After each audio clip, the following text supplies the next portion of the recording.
in this month, we are looking at this concept of being a force for good in the world. So a person named Ramana Maharshi, who was considered a sage and possibly an avatar many years ago, said, "How are we to treat others?" So I ask you, how are we to treat others? Same way we want to be treated ourselves. There's one. The same way we want to be treated? With love? Respect? Compassion. So his answer is, there are no others. So as we keep that in mind, to use the body analogy that I always like to go to, it would be like the hand saying to this hand, how should I treat that hand? Or my feet saying, well, how should I treat that foot? Well, of course, we don't want this hand hammering that one, and I know sometimes that happens by accident. And we don't want to be stepping on our feet while we're trying to move forward. So the body doesn't spend a lot of time thinking about how is this going to take care of that. And I think that when we either unintentionally and even sometimes intentionally hurt someone else, it hurts us the same way as hammering our finger hurts us. Now, the response might not be as quick. The ouch doesn't maybe hit as fast, but I do think it's virtually the same thing. And so I believe that in a world that works for everyone, which is what we've been talking about all this year, it's about how we inhabit this planet and interact with this planet and not hurt ourselves through what we do to others. Whether those others are other human beings or other entities that are alive, animals, plants, or even the system that sustains us. Last month we talked about our true nature. And I do want to put in a plug again for meditation before the service. Cheryl did a beautiful job of tying in with the meditation what we looked at last month and where we're headed this month. Got us all ready for this idea of now looking at how we can be a force for good in the world. But last month we looked at our God qualities, those things that are part of our true nature. We looked specifically at grace and joy.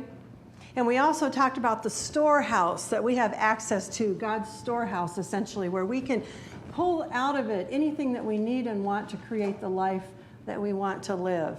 So we looked at a lot of different ideas around that God quality or that essence of what is our true nature. And so my question this month is, does understanding our true nature really make a difference? Does it make a difference in how we live our life? Does it make a difference in how we experience life? And does it make a difference in regard to how we impact others with our life? Does understanding our true nature make a difference as we consider being a force for good in the world? Well, I believe, of course, that it does. I believe that our true nature makes a difference. And one of the qualities of our true nature that we didn't talk about in depth, we touched on it a couple times, but we didn't talk about it in depth, is the idea of oneness, wholeness. That God energy, that essence of love, whatever we want to call it, is moving in and through all things. And in the quote that Cheryl read this morning, the very end, it says that any movement that takes place must take place within and upon the one. And it follows that whatever is created out of the one. And so as we think about being a force for good in the world, I believe that that concept of oneness is crucial to how we move forward. I'm sure you've all heard that statement, what would Jesus do? Well, I think the reason that statement came about is because in Matthew, this teaching was attributed to Jesus as saying, truly I tell you, inasmuch as you have done it to one of the least of these, my brethren, you did it to me. Now, we could interpret that as because the disciples loved him so much, he was saying basically, even though you love me and want to do this for me, what you do for the least of these, my brethren, you're also doing for me. And I also think, though, that he's fully understanding. This is an example of understanding the oneness. whoever we perceive as less than us for whatever reason, whatever we do for them, we're doing for ourselves. We're doing essentially for those that we do love. And so I think that that's, again, an important aspect, and it shows an understanding in terms of this idea of oneness. So from that aspect, then, I think that we truly are a force for good in the world. We say God is good. We've also heard that Emma Curtis Hopkins, one of the teachers that Ernest Holmes studied with, said, your good is your God. So we could say then that a force for good is a force for God. Or another way we could say it is the force of God. When we are a force for good in the world, we are essentially being a force of God in the world. Now that puts a little twist on it, a little different perspective. So how many of you, like me, have sometimes thought, well, I can't do anything. I can't change whatever it is. For whatever reason, I'm just one person. I can't make a difference. Maybe I say I'm too tired, I'm too old, I'm too poor to make a difference. And maybe you've just thought, well, whatever I do is ineffectual. When we think about what we see and hear sometimes in the media, I know I start to feel a little helpless. Like, what can I do as one person? And so that's part of what I'm looking at today is how can we and do we actually make a difference? I had someone say to me recently that religious science is okay for those of us who are middle class or upper class, those of us who are educated, that are living in a fairly safe environment. But how does religious science apply if you live in the third world, if you're poor, or if you're living in a war-torn area? And I'm sure that the two of us aren't the only ones that have thought that. Maybe some of you have asked that question. You might have thought, what good is this teaching if someone is really suffering or is really struggling in the world? Does it have a place?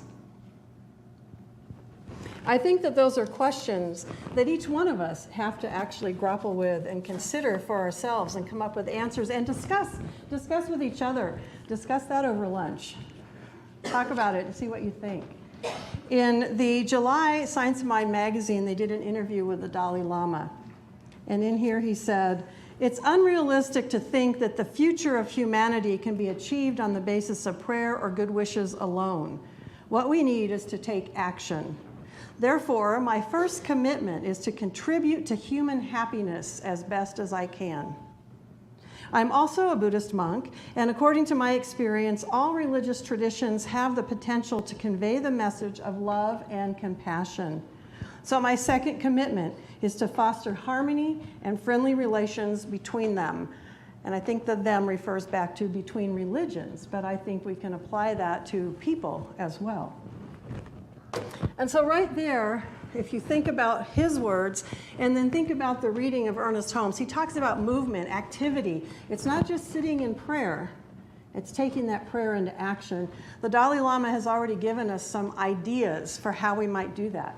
Creating more happiness in the world around us, bringing in that love and compassion, and finding a way to bring harmony between people and entities that might appear to be different from each other. And yet we know that in there is that oneness. Again, I think the key is oneness. In the October Science of Mind, and I keep pushing these because they're wonderful, for those of us who have spent a lot of time taking classes and studying, this brings something new. We can always go back and read the same thing over and over, but we're finding new and different ideas in the Science of Mind magazines. And in here, one of the writers, Dennis Merritt Jones, wrote about this concept of a world that works for everyone. And like I said, we've been talking about this all year. And so here's some questions that he asks. Exactly what is a world that works for everyone? And where might you weigh in on that topic?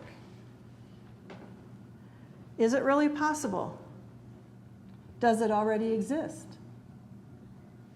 What conclusion have you arrived at in your mind and your heart? These are important questions to ponder because your beliefs contribute to the consciousness soup that we are all concocting and serving to ourselves and to our future generations. Now, when he talked about soup, my antenna went up because I like to eat.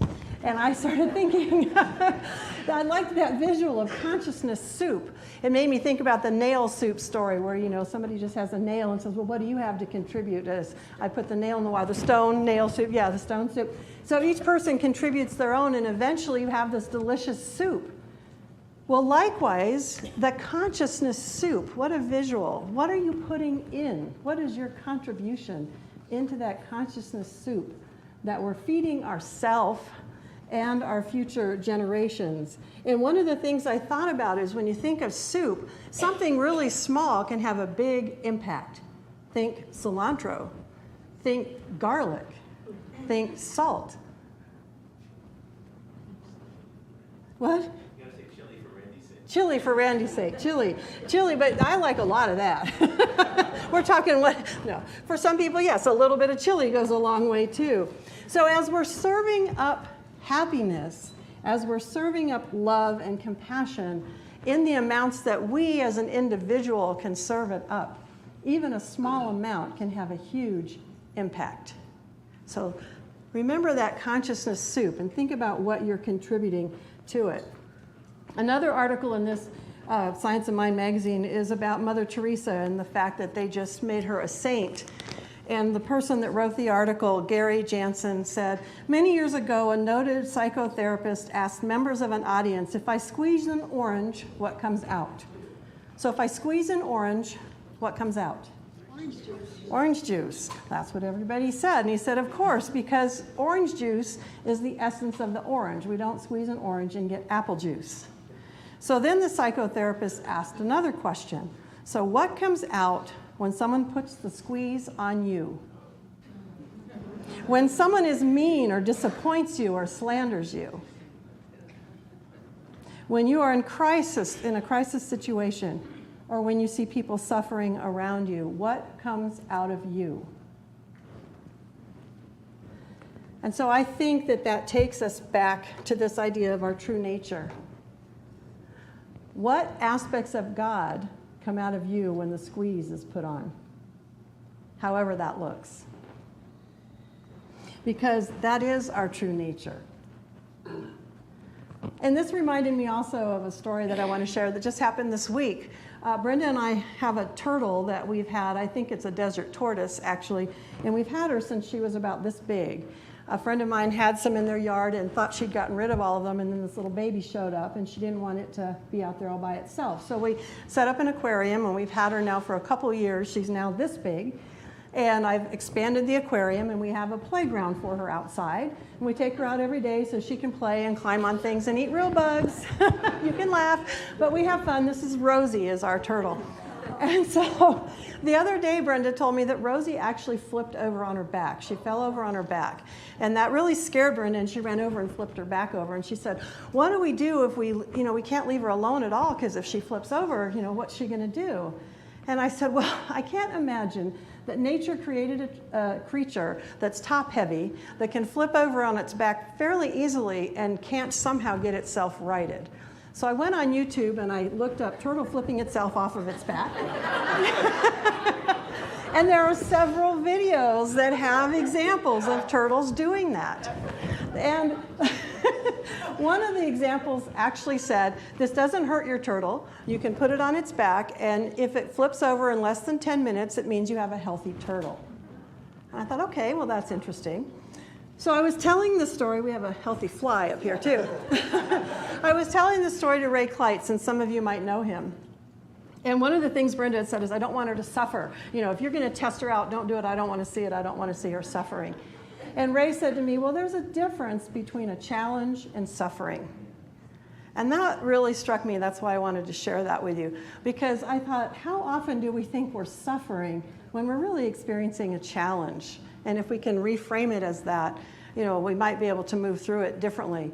And so I thought, okay, with that in mind, I'm not going to cause her to suffer. They've already assured me of that on YouTube. So I thought I'll give her a try. I want to see if she's healthy. Now, as far as we know, in the last 3 years, she's never been on her back. We've never seen it. So I took her outside and I found an open area because one of the turtles in the videos would get up against a wall and flip over. And she's like, well, what if there's no wall around? We got to make sure she can do it without the wall. And I would be telling this whether she was sitting here or not. So I turned Rosie upside down very gently, and she pulled in, spent about a second like that, and then within less than the next second, boom, she flipped herself over onto her feet. Yeah. So first of all, I got to conclude that I have a healthy turtle. But the next thing that I really got from that is that somewhere within us, within our true nature, within her true nature was what she needed to meet that challenge, even though she'd never had that challenge before in her life. Somewhere within there, she had exactly what she needed to get herself righted back up on her feet. So what happens then when you're flipped over on your back and you've got that challenge? You might spend some time there like she did, going, this is different. But then within you is that true nature that can flip you back over. Just like when you get squeezed, if you really get in touch with your true nature, something can come out that is what we might call a God quality we'd like to see. Not necessarily one of the ones we might not want to see. That Larry often reminds us that it's all part of God. It's all part of God. So what aspects then get activated as you're flipped over on your back or as you're squeezed? Something to think about. Well, when I was a kid, I tended to spend a lot of time in fantasy land in my head. We didn't have TV. And I was usually playing alone. So I had these amazing fantasies. And I have a few that I actually remember very vividly. I think I must have went there several times in my head. The Vietnam War was going on. And I didn't understand the politics of it, but I heard a lot of discussion about it. And so I had this fantasy, you guys will like this, that I went to Vietnam, took away all the guns and machinery and gave everybody a musical instrument. And then in the middle of this big field, I had something that I got up and stood on, and I just started conducting. And the music sounded really weird at first, but eventually everything blended together and made beautiful music, and they stopped fighting. Wouldn't it be nice if it was that simple? But that was one of my fantasies, and I would just conduct that music and see that shift. Another one of my fantasies was that I flew a helicopter and I would land in villages where children were orphaned because of the war, and I'd collect all the children and I'd take them around the world and find them loving families. So that was my other fantasy I spent quite a bit of time with. Well, as an adult, I obviously haven't done anything quite that grandiose. And yet I started thinking about it, and at times I can go, so what good am I? Have I really been effectual? I haven't stopped a war. I haven't saved children. I adopted one, but that's because I couldn't have children. He was doing me a favor. I wasn't doing it to do him a favor. So as I start to think, have I been effective? Is there anything that I've been able to contribute? I then remind myself of the one mind, of the wholeness and the oneness that we all are. And I think about what I've contributed even to the little environment that I've been in, to my own family and to my friends, and how I conduct myself there. Do I bring happiness? Do I bring about love and compassion, as the Dalai Lama talked about? And I realize that that is providing for the whole. That is part of the one mind. And so I thought about a TED Talk that I'd heard a while ago. And the person's name is Steven Pinker. He gave the talk in 2007, and it was called The Surprising Decline of Violence. And he looked at violence from biblical time all the way up until the present, at that time, 2007.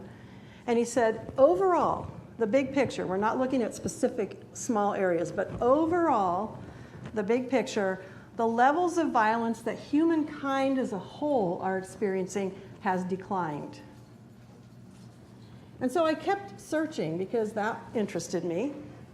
And I found a website that some of you, if you're interested in looking at these kinds of statistics, might want to go to, BrennanCenter.org, and that's spelled BRENNAN Center, all one word, .org. And on there, there's an article that was put out in March of 2015 called Americans' Faulty Perception of Crime Rates. And in that it said, violent crime has actually fallen 51% since 1991. Property crime has fallen 43%. And in both of those articles, they said that sociologists and psychologists and all the people studying this don't know why. They can see the trend, and they have a lot of different theories, but they don't really know why. But the overall, again, I'm talking overall, not specific little areas, but overall violence that humankind is experiencing is declining. And I thought, well, how come we don't hear about this? Well, what I realized is that the media thinks that we need and want violence to entertain us. So I wonder how long it's going to take them and us to convey to them that that's not what we want for entertainment. Because they're working real hard to find those stories now and put them out there.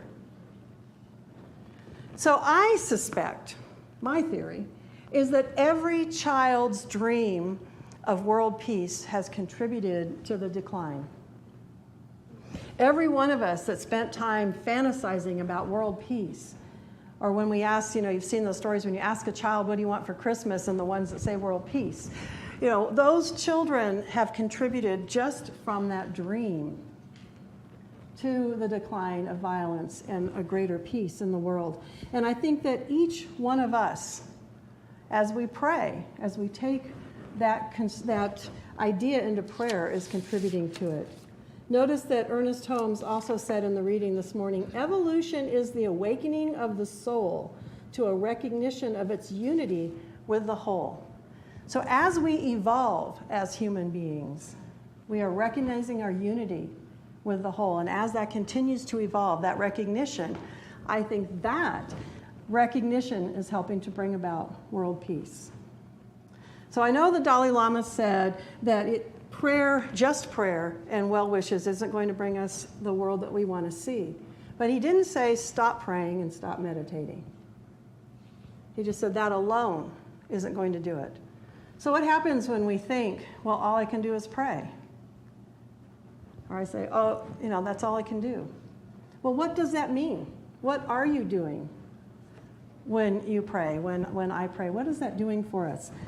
I think it's moving us back into that realization that we are at one.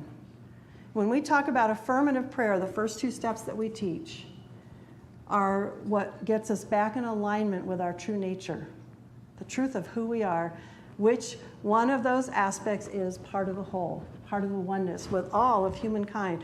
And as we bring ourselves back to that place, then everything that we do, any action that we take, when we flip ourselves back up on our feet and move forward, we're moving from that place of oneness. We're moving from that place that's activated through that prayer that we've just spent time in, through that realization of our true nature.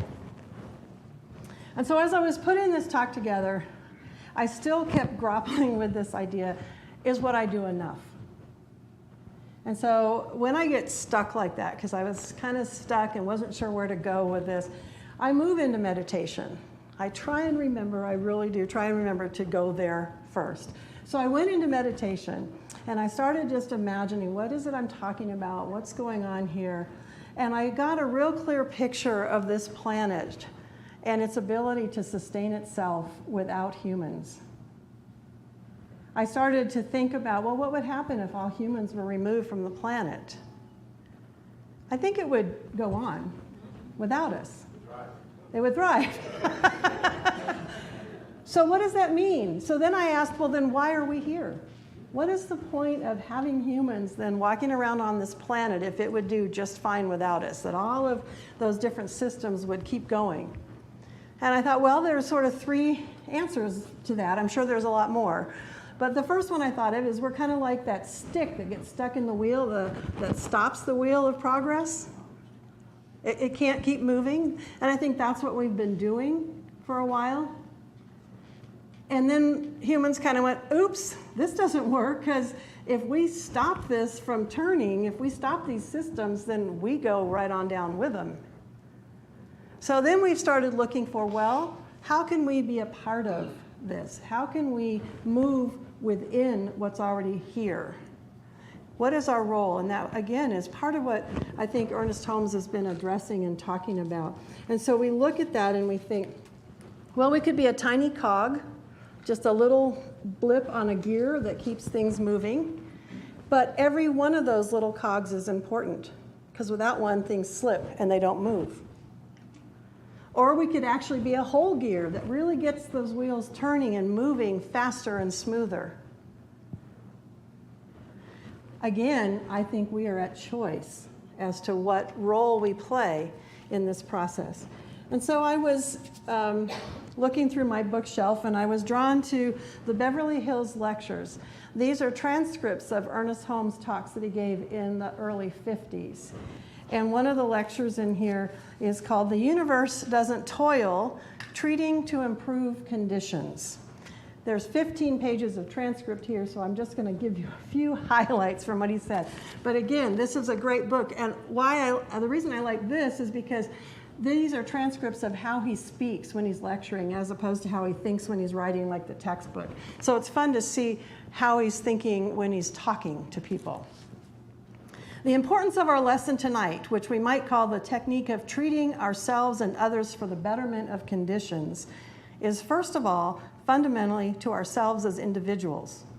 It is also the impact that we have upon our environment. So he wasn't just thinking about this in terms of how to better his own life or our personal life, but also he's thinking about what is our impact on the entire environment. The whole thought and idea of war, and then there's a star, the United States was then at war with North Korea when he wrote this. The whole thought and idea of war would disappear from the human consciousness if there were enough people who understood the principle we're talking about and used it. The world would solve its problems because enough divine guidance would come down into the intellect and emotions. The solution lies in spiritual awareness. Spiritual awareness to us is the conscious interior awareness that we are one with the divine presence. So there's the oneness again. Further on, he says, our trouble with the metaphysical movement is that while we don't know very much, we do know way beyond what we're using. So again, think about what you know and how often you put it into use. We know way more than what we're making use of. Further on, this is not something where we say peace, peace, when there is no peace. Our motto is to know and to do. So again, he's talking about action, moving it into action. Treatments are cumulative. Mental work counts, and we must work until we get results. So again, what we take into prayer, the work that we do internally gets results, as well as then moving us into action. And finally, we have a right to treat for anything that makes a person happy if it doesn't harm some other person. And he concludes with, the universe doesn't toil, it flows. I liked that visual again of the universe doesn't toil, it flows. And so my time when I was contemplating this in meditation, what I started to see is that any good that we as human beings are going to see or experience while on this earth has to move through us, which again is something that Holmes says. It needs to move through us, and it comes as we learn to flow with the universe. It's not necessarily toiling. Now again, I think there's a difference between a suffering and a challenge. So we might think of toiling as just a challenge, but I think what he's getting at here is you don't have to work too hard when you're in the flow of the universe. You feel the energy, you have that ability to really move when you allow the universe to flow through you. So as we evolve as human beings, I think it's our job, the only reason that we could possibly be here that makes any sense to me, other than we're here to destroy the planet, is that we learn to live in harmony with each other and with everything else that's on this planet.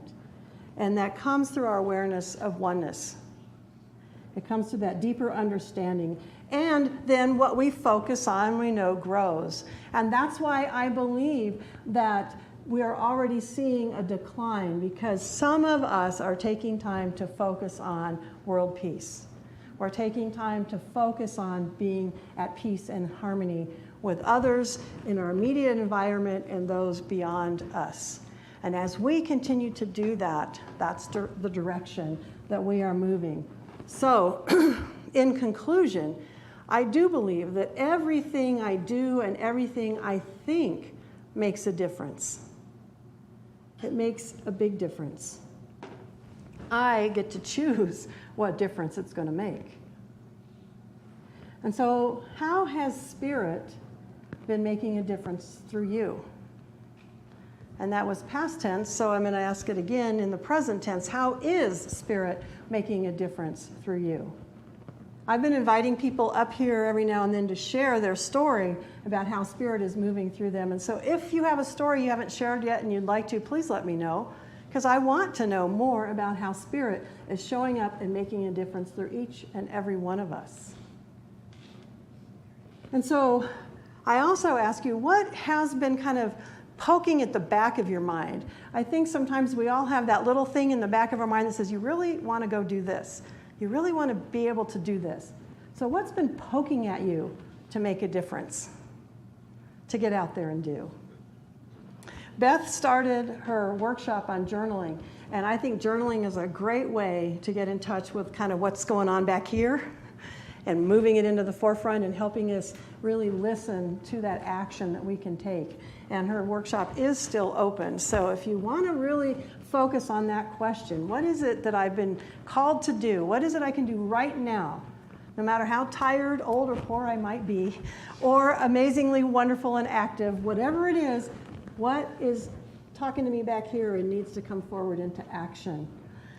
And then another simple way, I want to emphasize today that the workshop after the lunch is free, and it's about making advanced directives. That's a small way that you can prepare for the next generation, that you can help those in your family and around you know what to do and be prepared as you move on in your life so that they don't struggle with those questions. You've made them for them. So that's a small but simple way that you can contribute to what is going on as you move through your life and on to whatever your next experience might be. So again, where can you bring about more happiness? Something like preparing can bring great happiness to someone, even at a sad time. I can tell you that from experience. Where can you bring about more light and joy? How can you convey the message of love and compassion in your life? I have been convinced through this week of preparation that I do make a difference, that what I think and what I do is important, that it brings about a force for good in this world. And so I do affirm, I do make a difference. Does anyone want to affirm that with me? I do make a difference. Again, I do make a difference, and so it is.